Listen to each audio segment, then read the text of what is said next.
Mysterious sounds from space. In 1901, the British astronomer and physicist Arthur Eddington looked up at the night sky and said, "How absolutely silent it is." That is, of course, not true. Stars are roaring with plasma. Supernovas explode and stellar winds blow. There's also this strange noise coming from the direction of Sagittarius. But those sounds, they're silent. They're not reaching our ears because there is no air in space to carry sound waves. So how come we can still hear them? How do we even know that there are sounds coming from space? In order for us to hear something, that thing has to produce a sound wave and send it through some kind of medium like air or water, which then causes our eardrums to vibrate. Sounds travel as vibrations that move matter, and those vibrations ultimately produce a sound in our ears. But stars and planets don't make sounds like we understand them. They may emit radiation, but without matter to vibrate, there is no sound. And space is mostly a vacuum. It has very little matter, and therefore very little sound. So how do we know that there are any sounds coming from space at all? The answer is we don't really.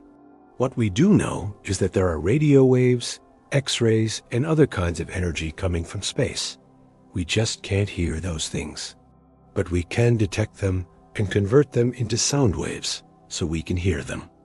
Our ears evolved to detect only a tiny slice of the electromagnetic spectrum, audible sound.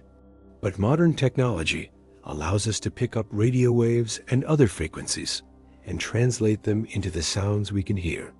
A great example of this is the radio signal we picked up from the first discovered pulsar, or rapidly rotating neutron star. Pulsars emit beams of electromagnetic radiation that sweep across space like the beam of a lighthouse. And when those beams hit Earth, we get these regular pulses of energy.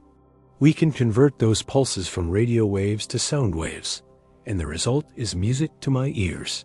We've even heard a black hole. When gas and dust fall into a black hole, they speed up and heat up dramatically. This produces immense pressure and energy, and that creates sound waves that we can hear. But my favorite example of hearing space in a whole new way comes from the Voyager interstellar probes.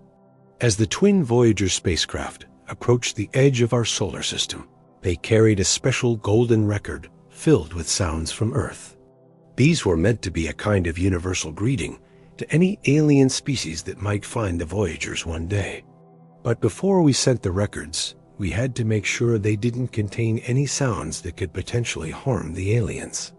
So we put together a committee of scientists and musicians to choose the sounds that would go on the record.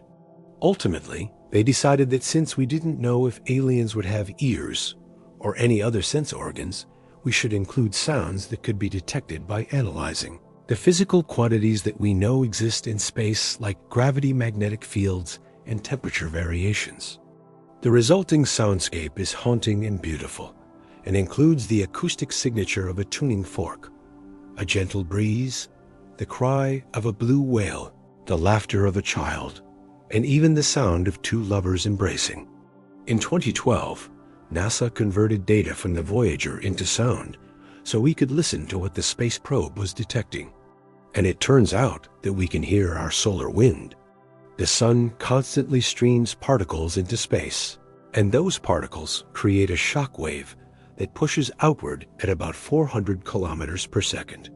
Using a special device called a magnetometer, Voyager can detect the strength and the change in direction of the magnetic field caused by the particles streaming off the sun. When we translate those measurements into sound, we hear the solar wind. Hearing space gives us a whole new appreciation for the universe. But if you want to see it in a whole new way, you should check out the video linked here. Thanks for watching.